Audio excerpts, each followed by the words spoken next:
Здравствуйте! В эфире информационный выпуск Амшипшара. Эпидемиологическая ситуация в стране, перспектива энергетической отрасли, ситуация с незаконной деятельностью криптоферм, вопросы пенсионных выплат, исполнение республиканского бюджета. Эти и другие не менее важные темы обсуждались на расширенном заседании правительства под председательством президента Аслана Абжаня. Подробности в репортаже Алики Трапш.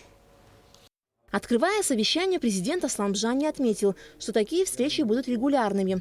Об эпидемиологической ситуации в республике и мерах по противодействию коронавирусной инфекции рассказал министр здравоохранения Тамаз Цахнаки. По его словам, с начала пандемии в республике зарегистрировано 11 973 заболевших, выздоровели 9 902 человека, летальных случаев 178. Более чем 600 детей также переболели коронавирусом, однако болезнь протекала бессимптомно. Тамаз Цахнаки отметил, что за последнюю неделю количество заболевших COVID-19 идет на спад. С 24 января отмечается тенденция по снижению числа инфицированных при ежедневном обследовании до 500 человек.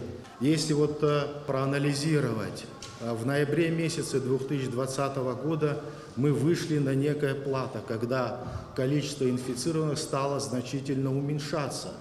При этом работала у нас практически одна линия ПЦР-диагностики в республиканской СЭС. Затем, в соответствии с распоряжением президента, мы приобрели еще одно оборудование и установили практически вторую линию диагностики COVID-19, что позволило нам увеличить количество обследований до 500 человек.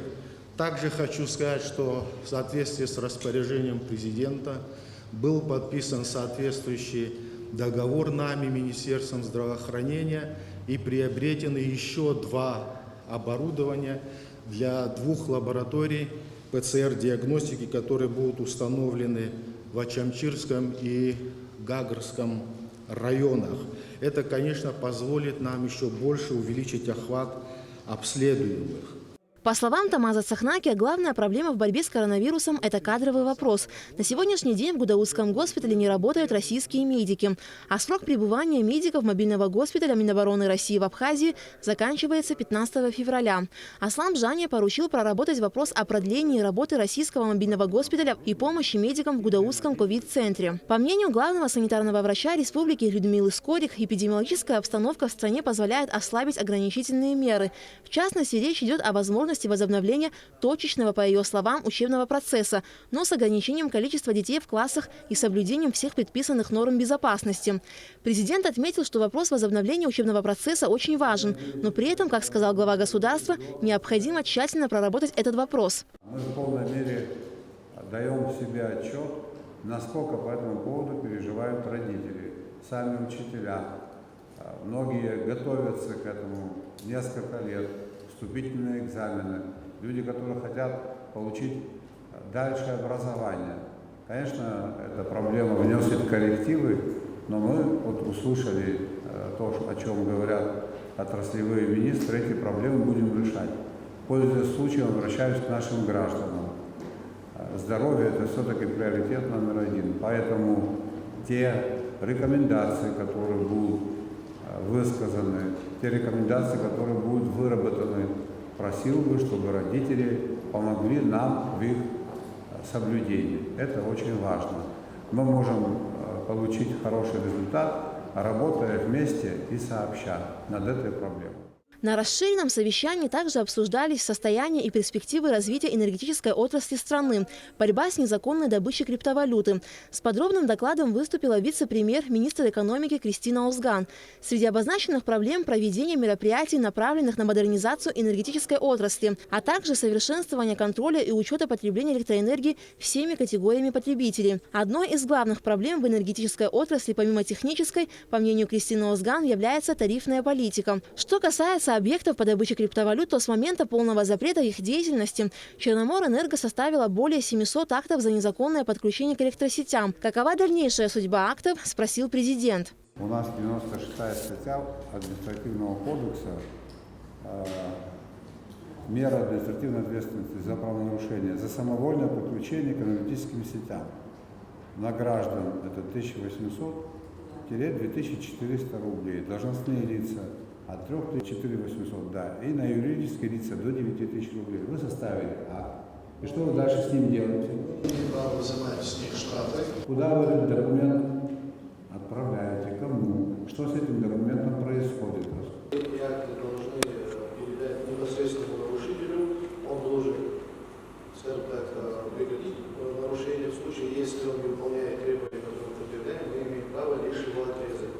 Мы проводим совместную работу с судебным надзором, когда злостные нарушители не включаются в сетей, повторно подключение существует, мы передаем документы им, и по этим делам работаем совместно с судебным надзором.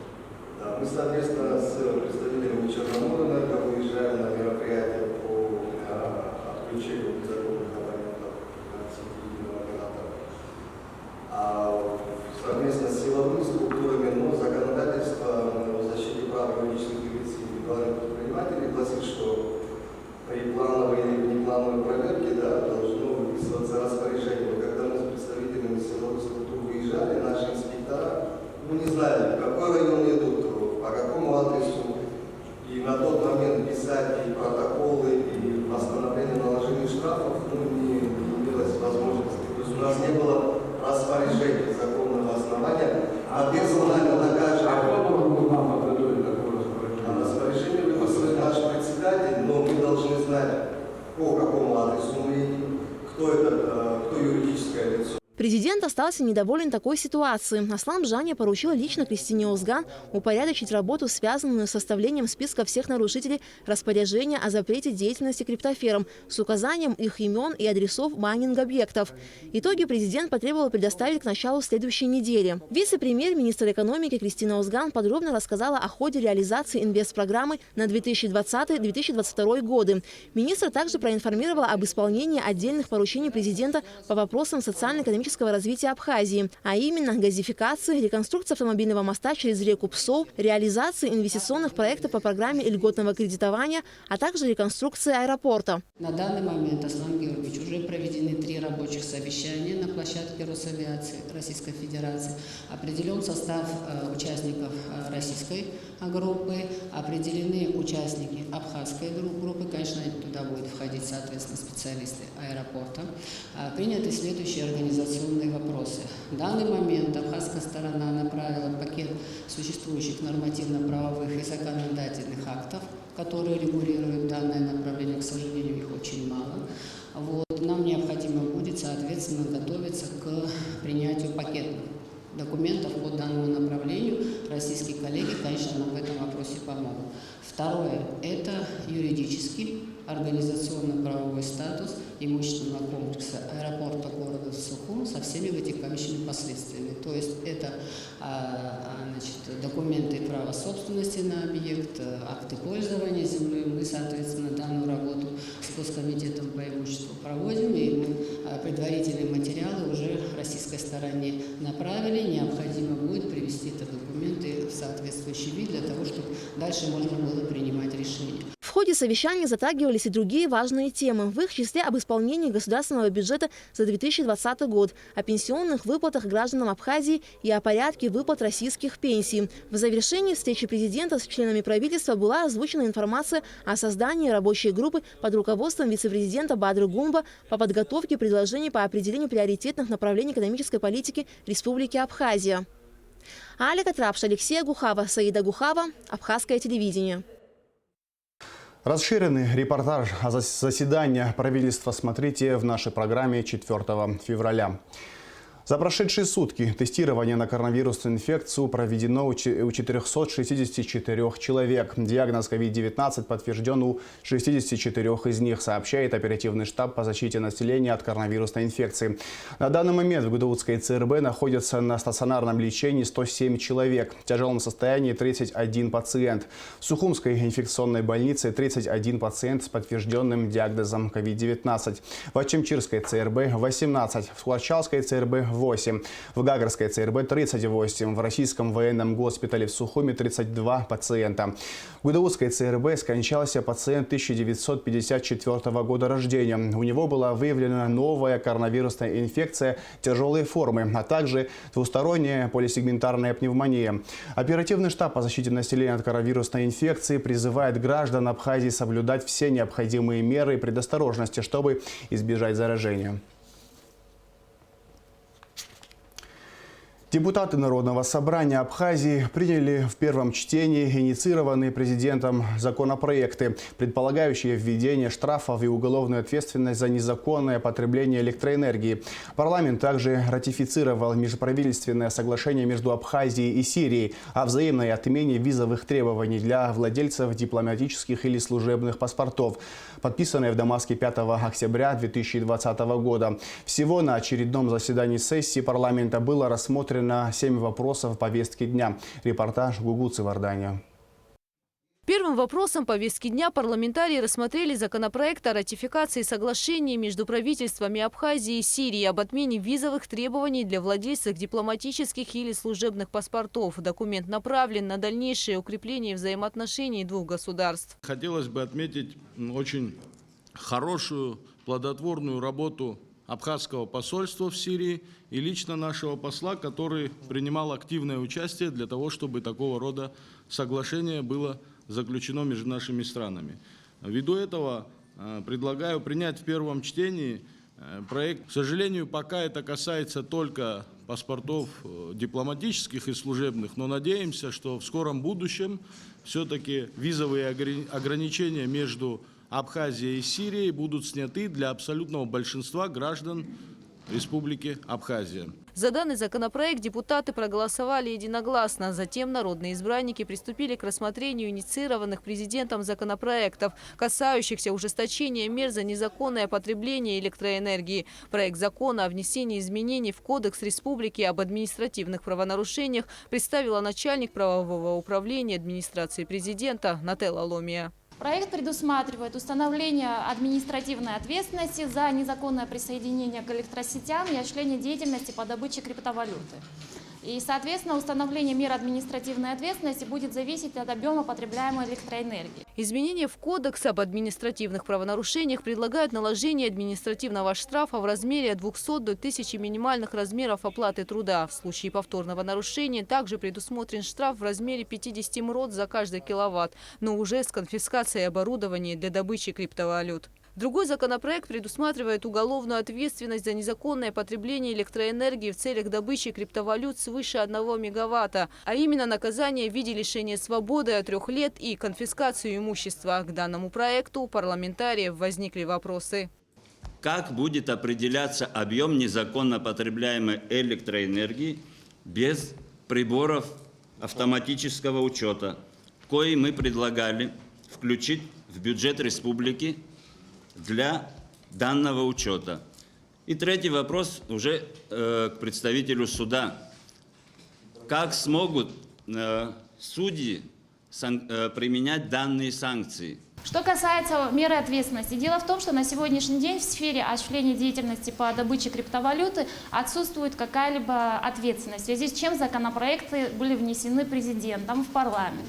Что касается меры ответственности в сфере электроэнергетики, была статья определенная, в которой мы предлагаем внести изменения. Что касается определения объема потребляемой электроэнергии, мы привязали объем потребляемой электроэнергии к подключенному соответствующему оборудованию.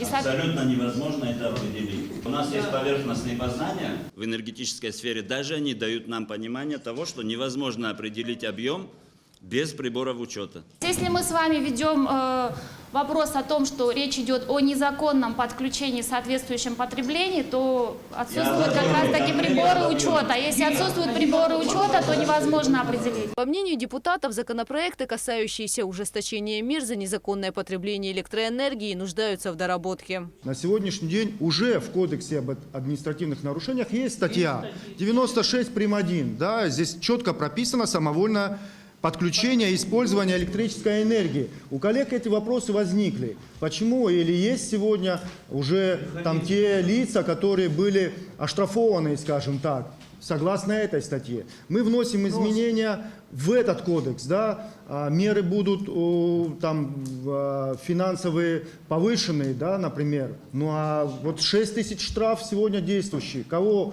мы оштрафовали, понимаете? Вот эти вопросы возникают. В итоге оба законопроекта были приняты в первом чтении. На первом заседании весенней сессии депутаты также рассмотрели еще два законопроекта о внесении изменений в закон Республики Абхазия о выборах в органы местного самоуправления. Речь идет об изменении порядка голосования и регламентации нормативно-правового статуса избирательных комиссий городов, районов и сел. В частности, проект закона предлагает изменение статьи 9 посредством внесения новой части 6, устанавливающей, что избирательные комиссии городов, районов, сел и поселков обладают правом юридического лица.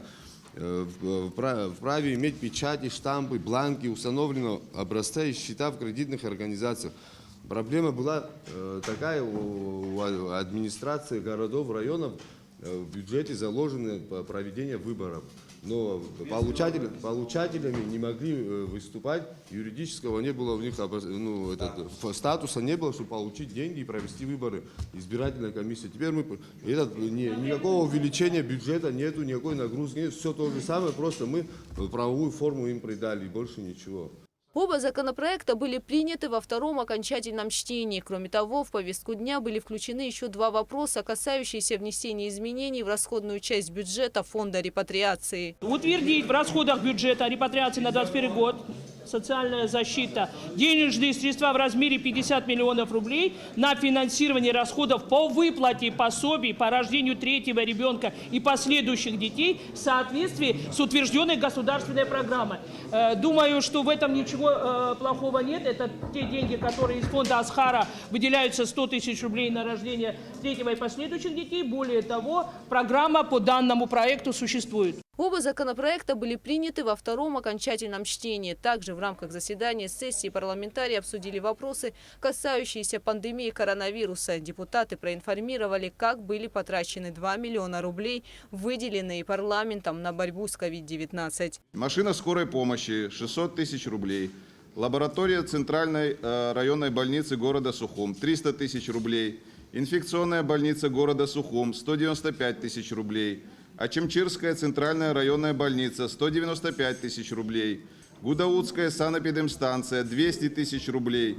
Сухумская городская больница – 281 тысяча рублей.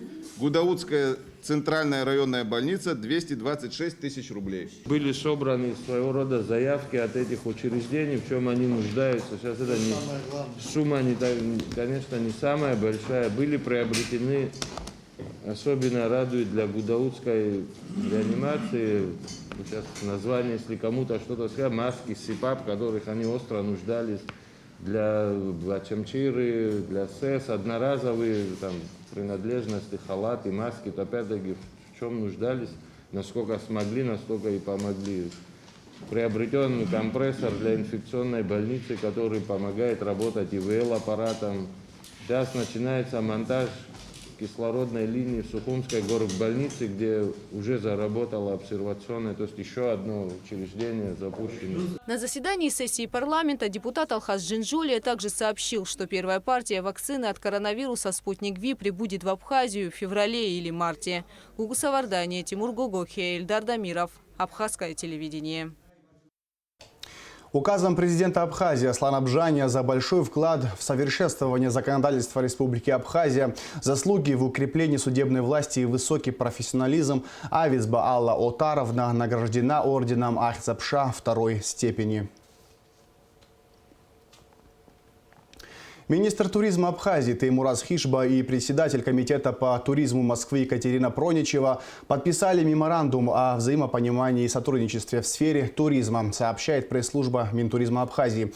Стороны намерены создавать благоприятные условия для сотрудничества в сфере туризма на принципах партнерства, осуществлять необходимую совместную деятельность для установления прямых контактов между субъектами туристской индустрии, а также отраслевыми ассоциациями.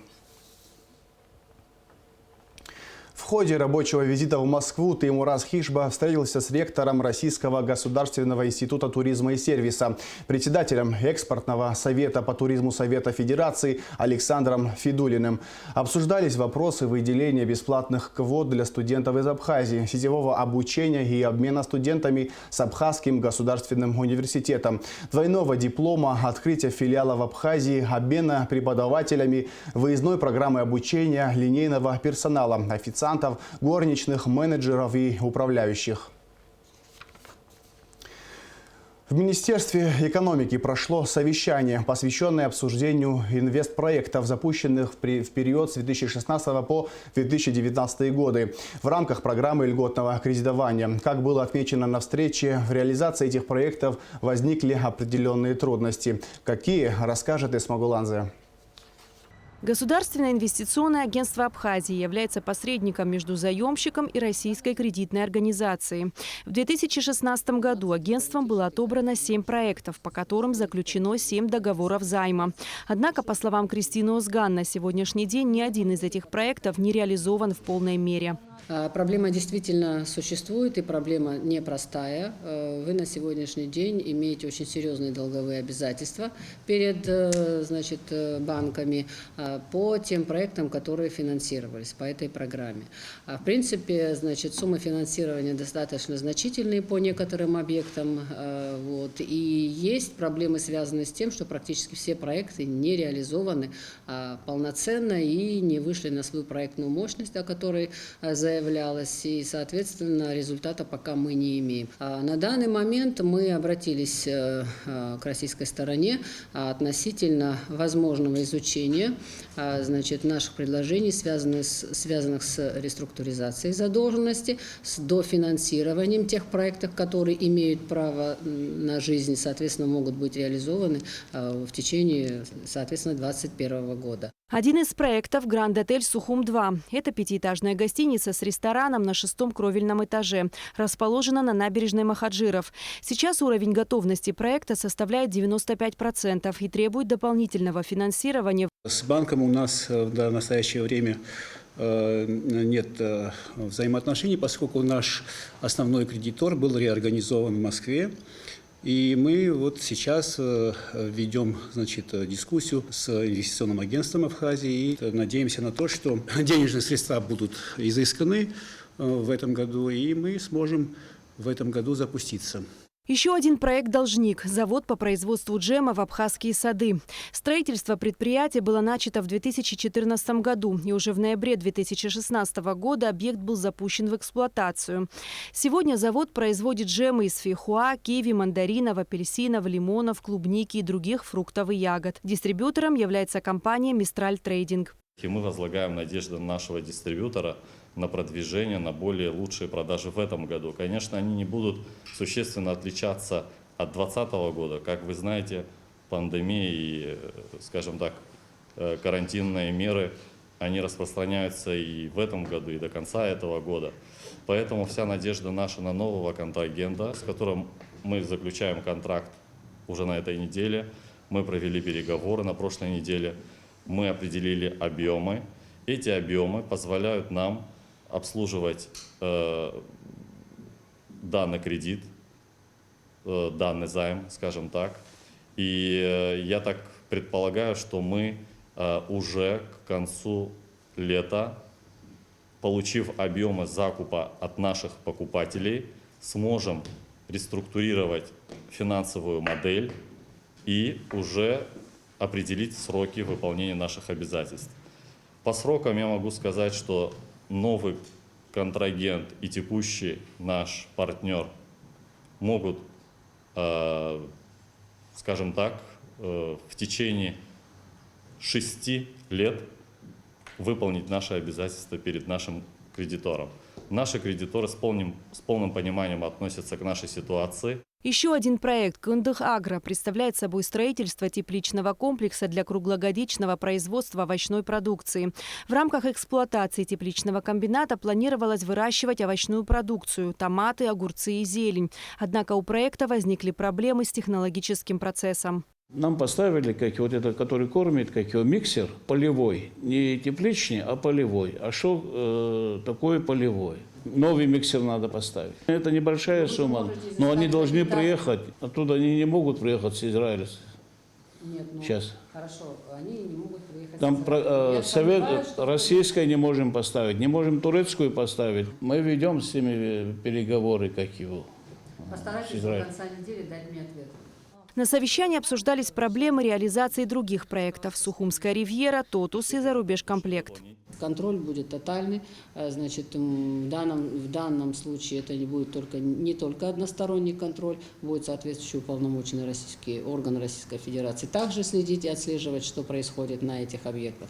Прошу вас иметь это в виду, когда вы будете подтверждать свою позицию относительно готовности дальше двигаться в рамках тех отношений, которые у вас сформировались. Понятно, с каким-то изменением условий по кредитным договорам. Прошу быть готовыми со всеми необходимыми материалами. Прошу иметь с собой всю переписку с банком, договор, все доп. Соглашения к нему, чтобы на любой вопрос вы готовы были ответить. Следующая встреча Кристины Озган с предпринимателями состоится в понедельник уже в Москве. Эсма Гуланзе, Алексей Баструков, Абхазское телевидение. Сотрудники Министерства по чрезвычайным ситуациям Абхазии спасли 2 собак, провалившихся в канализационный коллектор на территории бывшего военного санатория в селе Нижняя Шера. Местные жители, услышав истошный вой собак и обнаружив их местоположение, обратились в МЧС. Прибывшие спасатели ПСО города Сухум вытащили 4ногих пострадавших наружу. А сейчас о погоде. В четверг, 4 февраля, в Абхазии ожидается переменная облачность без осадков. Температура воздуха ночью 4-9, днем 10-15 градусов тепла. Температура морской воды 12 градусов.